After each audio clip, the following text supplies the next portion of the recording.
Isaac Newton se apoiou em Bernard de Chartres, do século XII, para fazer essa afirmação. Se vi mais longe, foi por estar sobre os ombros de gigantes. A orientação acumuladora produtiva acontece quando temos uma dominância produtiva no ato de conservar, isto é, quando estamos nos ombros de gigantes.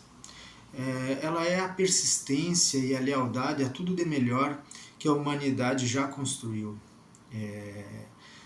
É também o que nos permitiu que, a partir das nossas iniciativas, pudéssemos explorar novos horizontes, novos rumos, tudo isso sem nos deixar cair no vazio.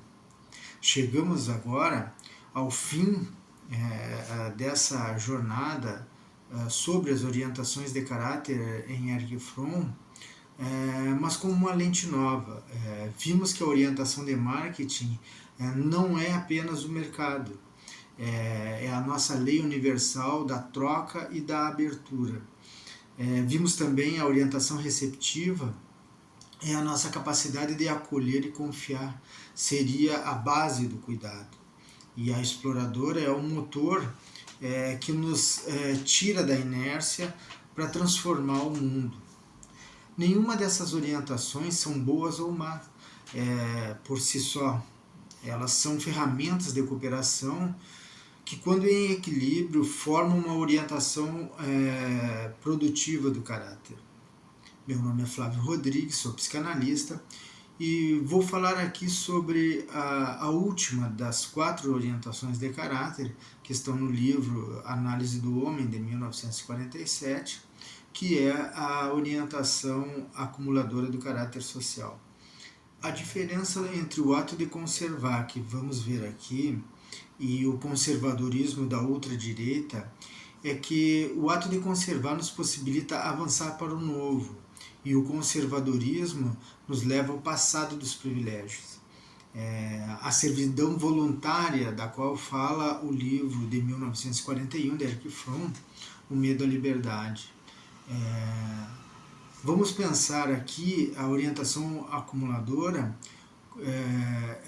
com um cuidado muito especial, e precisamos desse cuidado especial porque temos que pontuar e deixar bem claro a diferença abissal que é entre conservar e o conservadorismo da ultradireita. Conservar no sentido paleocognitivo e psicanalítico é proteger o que é vital, a memória, os recursos para o inverno, por exemplo, os laços que nos tornam humanos, né? É um ato de sobrevivência e de prudência. Já o conservadorismo radical não quer conservar o humano ou aquilo que a gente tem de humanidade. Ele vive diante do medo e ele vive por essa emoção. Ele está mais próximo do animal humano do que do animal social humano. E isso é uma questão muito importante na diferença entre quando somos produtivos e quando somos não produtivos. E essa diferença entre o produtivo e o não produtivo está, quanto mais próximo da barbárie, mais próximo do conservadorismo nós estamos. Porque conservamos aquilo que é privilégio, e que é privilégio de poucos, né? Então, conservar no sentido do conservadorismo, ele é sempre congelar os privilégios e excluir a diferença, né? Excluir o diferente, né? E está sempre baseado no medo. Enquanto numa orientação de caráter acumuladora com dominância produtiva, guardar para garantir o futuro do grupo, no conservadorismo a gente vai ter, ou no ultraconservadorismo, a gente vai ter um fechamento de portas, um fechamento para o futuro, né? Em nome de um imaginário passado de ilusão, de algo que não aconteceu, mas que por ser o privilégio de poucos, né, conserva aquilo que é para alguns e não para todos, né? Então, assim, a verdadeira força do caráter produtivo, quando ele está no ato de conservar, é a persistência, né? Como vimos em Fromm, na análise do homem, os traços positivos de uma orientação de caráter, né, ele traz aquilo que faz com que nós possamos cooperar, né, e que nós possamos avançar como humanidade, mas avançar em cooperação juntos, e não apenas para alguns privilegiados, né. Por exemplo, quando a gente pensa na medicina, o avanço da medicina ele é para todos. Contudo, numa sociedade de privilégios, ela é para poucos, né? Poucos vão poder pagar por algum tipo de acesso a medicamento, de acesso a uma nova tecnologia, porque poucos vão ter esse privilégio, né? E esse privilégio ele está muito mais ligado àquilo que foi o mundo real, né? Que era do rei, e o mundo da vilania, que eram as pessoas que moravam na vila. A diferença entre o real do rei e a vilania das pessoas que viviam na vila é que quando a gente pensa, né, no ato de conservar, o privilégio de estar num lugar onde tem fluência de recursos, onde tem proteção à chuva, onde tem proteção ao frio, a proteção ao calor, onde as pessoas podem comer, podem fazer festa, podem fazer o uso como quiser do corpo, né? É diferente para a vida da vilania, no barro, na chuva, né? Então, quando a gente pensa no período feudal, dali do livro Medo à Liberdade, a gente tem uma servidão voluntária, né, que pretende conservar o privilégio do rei, no lugar de equalizar, né, de ser mais equânime a conquista do avanço da sociedade. Então, assim, quando a gente retorna ao que é conservar e o que é o conservadorismo, a gente vai pensar que o ato de acumular, né, ele vem de uma certa persistência, né, e também de uma busca a partir desse acúmulo e a partir dessa persistência de uma busca pelo novo, né? Como vimos nas outras orientações de caráter, o aspecto negativo ele foi muito exaltado na teoria de Fromm. Contudo, se a gente pensar nos aspectos positivos, né, a gente vai ver que o ato de conservar ele fez com que a humanidade pudesse ir mais rápido, né? Então, ser produtivo é saber, por exemplo, nas outras orientações de caráter, né? Quando a gente vai discutir essas outras orientações, ser produtivo é quando a gente consegue, por exemplo, saber quando é hora de trocar, quando a gente pode aceitar, né? Então, na troca, no marketing, quando que é a hora de trocar? Quando? E na orientação receptiva, o que eu devo aceitar, né? E quando a gente fala no caráter explorador, a gente vai pensar assim, e quando eu devo agir, né? Então, assim, fundamentalmente, quando a gente pensa na orientação acumulativa do caráter, persistir e manter uma estrutura, ela é a essência dessa orientação, ou desse traço humano, né? Uma persistência controlada que nos permite atravessar as crises sem perder a nossa humanidade, né? Então isso é muito importante, que quando a gente conserva, a gente nomeia, quando a gente dá nome às coisas, a gente faz com que as coisas existam e a gente consegue ter aquilo como sendo algo que a gente pode passar para as próximas gerações, né? Então, assim, conservar também é um ato de linguagem, é um ato de fala, é um ato de nomear o objeto passar esse conhecimento para frente, para que a próxima geração passe adiante e assim por diante, com as transformações a partir desse ato de conservar. A orientação acumuladora, ela é o próprio ombro do gigante, né? Conservar o conhecimento, as técnicas e os valores não é um ato de retrocesso, é um ato de avanço, porque eu produzo o conhecimento, né?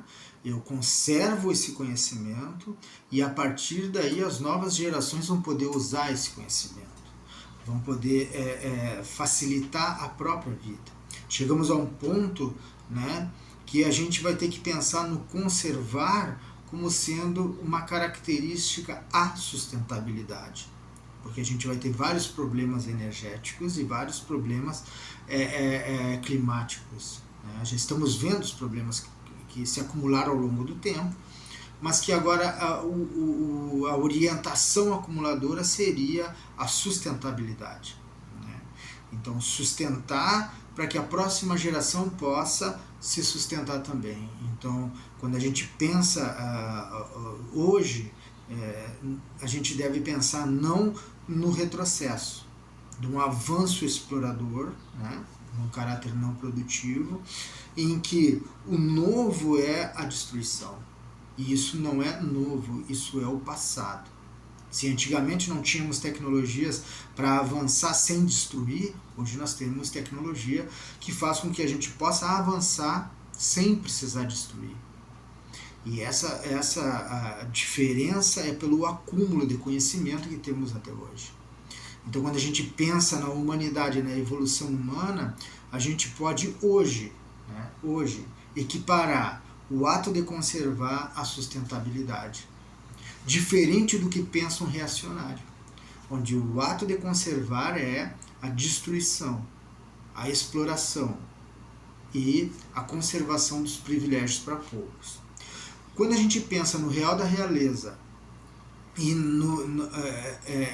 na vilania, né, do vilão, da pessoa que mora na vila, a gente vai ver que o privilégio sempre foi para aqueles poucos eleitos.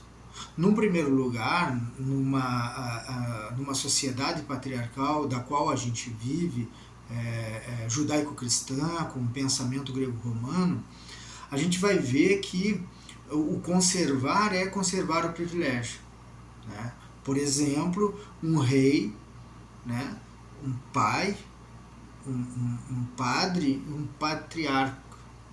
Esse patriarca faz com que a gente preserve ele como sendo essa entidade máxima, né? E a realidade vai ser a partir daquela realidade que vive aquele privilegiado, né?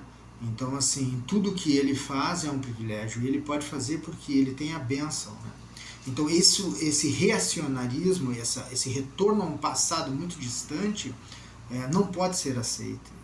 E aí a gente vê que o ato de conservar da ultradireita, né, quer que o anão, né, o vilão, ou a pessoa que vem da vila, a pessoa que mora na vila, né, quer que esse anão reverencie o privilégio daqueles que ele considera gigante, né? Então, o gigante sempre é, por exemplo, hoje no narcisismo das três potências mundiais que a gente tem, China, Rússia e Estados Unidos, a gente vê que o privilégio deles de escolher como que determinadas nações vão viver as suas próprias vidas, né?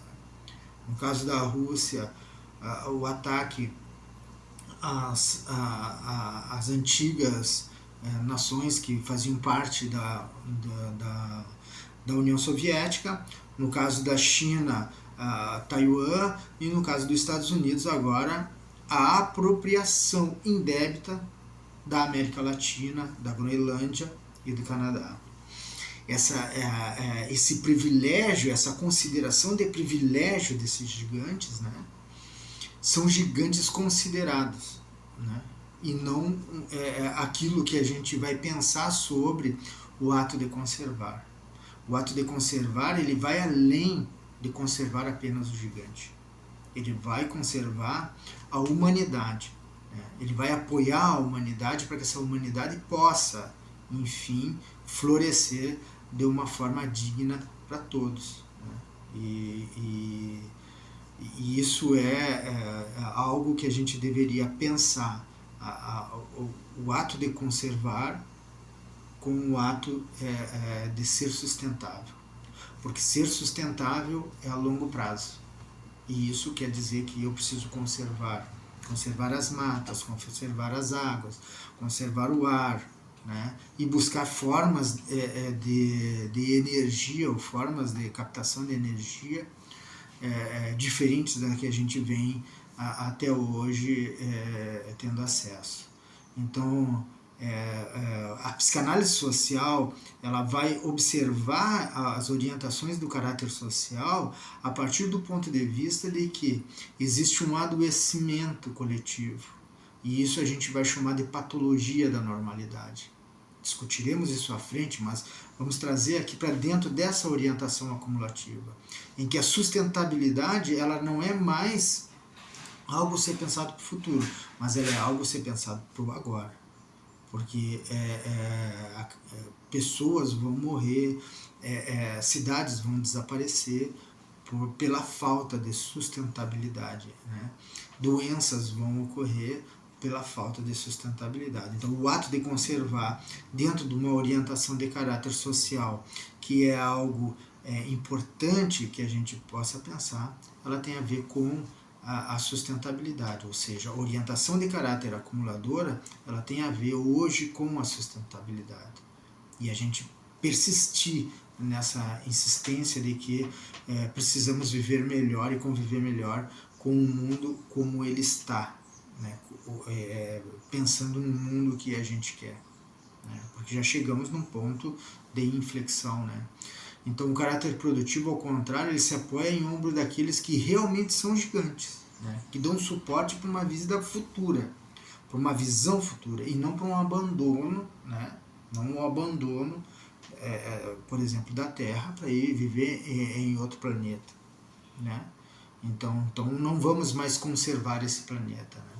A gente necessariamente, né, deve honrar o passado, né, mas também superar ele.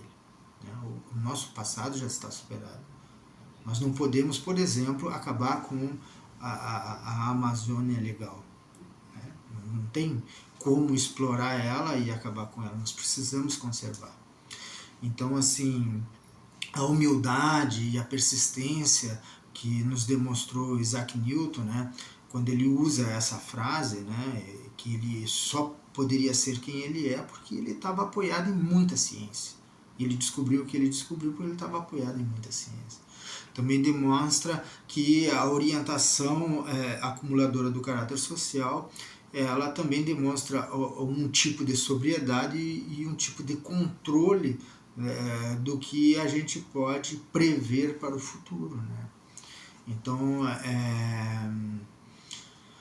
a gente precisa reconhecer, por exemplo, que os demais caráter, né, eles são a partir de uma dinâmica que se orienta a partir de um caráter social maior, né, que se impõe ao caráter individual, né?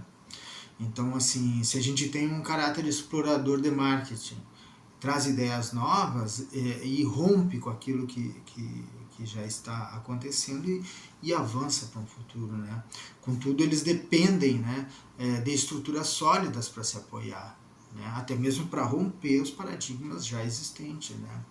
Então, ele precisa de estruturas que foram preservadas, para que a partir dessas estruturas possa se erguer algo novo. Então, a orientação acumulativa, aquilo que veio antes, né, pode ser algo que é acumulador e receptivo, né? Então pode ser sustentável, né? Então, assim, entender como que funciona as orientações do caráter social é entender, por exemplo, aquilo que as pessoas falam no senso comum do imaginário, ou que falam do inconsciente coletivo, ou que falam a partir de Harari da realidade imaginada, ou daquilo que a gente fala da estrutura social, né? Ou do sistema. Entender das orientações de caráter é entender a dinâmica do sistema, né? Como que esse sistema ele se organiza e como ele poderia ser estruturado de uma forma produtiva, né? Erich Fromm vai falar na trilogia, né, Medo à Liberdade, Análise do Homem e Sociedade Contemporânea, sobre os aspectos das necessidades humanas, né, dos fatores de socialização e de assimilação dessa sociedade. Então, socialização é estar em relação com o mundo, em relação com o ambiente e ser sustentável. E a assimilação é a internalização do sistema social como um todo, né?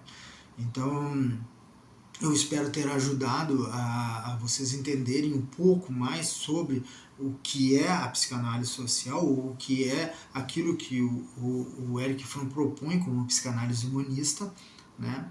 E como que a partir da psicanálise social a gente pode fazer a análise de algo que está por trás daquilo que a gente tem visto, né? Por exemplo, a dominação que a gente tem dessas três potências, né? Os Estados Unidos, China e Rússia, né? A dominação dessas três potências não são apenas motivada pelo conservadorismo. É muito mais que isso, né? É uma questão pela luta energética, é uma dominação pelo controle econômico, pelo crescimento econômico dessas nações. Então, assim, a ideologia por trás usada, por exemplo, na questão do Trump nos Estados Unidos ou na Rússia, na luta contra o neonazismo, na invasão que a Rússia fez, né, e a questão do neonazismo e as preocupações com a OTAN da Rússia, né, que são legítimas, né, né, de certa forma, né, mas também existe um expansionismo russo e a gente pode fazer a análise disso muito além da análise ultradireita, ultraesquerda, ou análise apenas sobre o aspecto Ocidente versus Oriente Médio e essas coisas que às vezes nos tiram do que realmente importa, que é para essas nações o controle da economia mundial e o controle de como essas nações vão crescer a partir de agora, né? Então, o caráter em si é uma resposta à existência, né? E não uma prisão moldada pelo sistema, né? Então, quando a gente pensa nessa última orientação que eu trouxe aqui, acumuladora, que seria conservar o que já foi colocado, eu estou falando de que a gente pode sim conservar algumas estruturas, mas a gente precisa avançar para o novo, né? Então ela não é uma prisão moldada por um sistema, tendo em vista que os sistemas todos ao longo do tempo mudaram e hoje a gente consegue fazer coisas que antigamente era impensável. Por exemplo, a mulher ser a dona da sua própria vida, né? Então, o caráter ele é uma ferramenta, um instrumento de análise do mundo externo e é uma resposta de acordo com aquilo que eu internalizei do ambiente social. Mas também pode ser a minha própria motivação para uma emancipação, né? Então, o caráter é uma resposta à existência, que a gente pode pensar sobre o acolhimento, sobre a busca, né, sobre a apresentação desse novo, mas também pela conservação de algumas estruturas que são importantes, né, como a própria língua e a própria linguagem, né. Eu convido vocês a continuarem aqui no canal E por aqui nós vamos discutir um pouco mais sobre a psicanálise social, trazendo outras orientações de caráter que Erich Fromm vai discutir mais adiante. Também vou discutir a clínica da psicanálise humanista, para aqueles que têm interesse de saber um pouco mais como é a clínica da psicanálise humanista. Um abraço, até mais e espero que vocês tenham gostado.